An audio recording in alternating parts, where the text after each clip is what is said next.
સલાબતપુરામાં નશાકારક કોનેક્સ T સિરપના વેચાણનો ભંડાફોડ।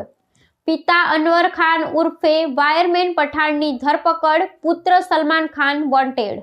Surat શહેરના સલાબતપુરા વિસ્તારમાં નશાકારક સિરપના ગેરકાયદે વેચાણનો પોલીસે ભંડાફોડ કર્યો છે। ઉમરવાડા ચીમની ટેકરા ખાતે પોલીસે દરોડો પાડીને પ્રતિબંધિત સિરપ સાથે અનવર ખાન ઉર્ફે વાયરમેન પઠાણની ધરપકડ કરી છે। પોલીસની તપાસમાં બહાર આવ્યું છે કે આરોપી અનવર ખાન અને તેનો પુત્ર સલમાન ખાન છેલ્લા 1.5 મહિનાથી પોતાના ઘરમાંથી જ કોનેક્સ ટી નામનું નશાકારક સિરપનું વેચાણ કરતા હતા। પોલીસે ઘટના સ્થળેથી ₹23,690ની કિંમતનો મુદ્દામાલ જપ્ત કર્યો છે।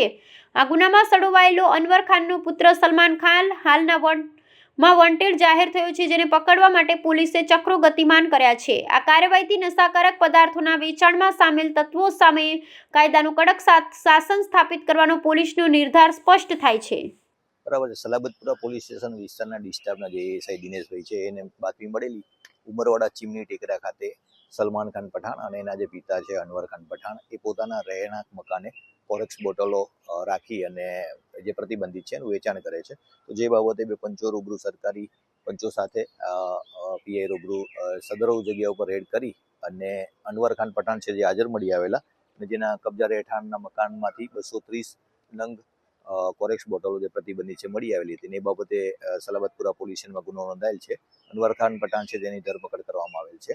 સલમાન ખાન છે જે હાલ ફરાર છે। પિતા પુત્ર વ્યવસાય શું કરે છે અને કેટલા સમયથી આ કરતા હતા? એમની પૂછપરછ દરમિયાન જાણવા મળ્યું કે એ કાપડમાં મજૂરીમાં જતા અને છેલ્લા 1.5 મહિનાથી આ પ્રતિબંધિત કોરેક્સ બોટલો છે એનું વેચાણ કરતા હતા। કોઈ ગુનાહિત ઇતિહાસ?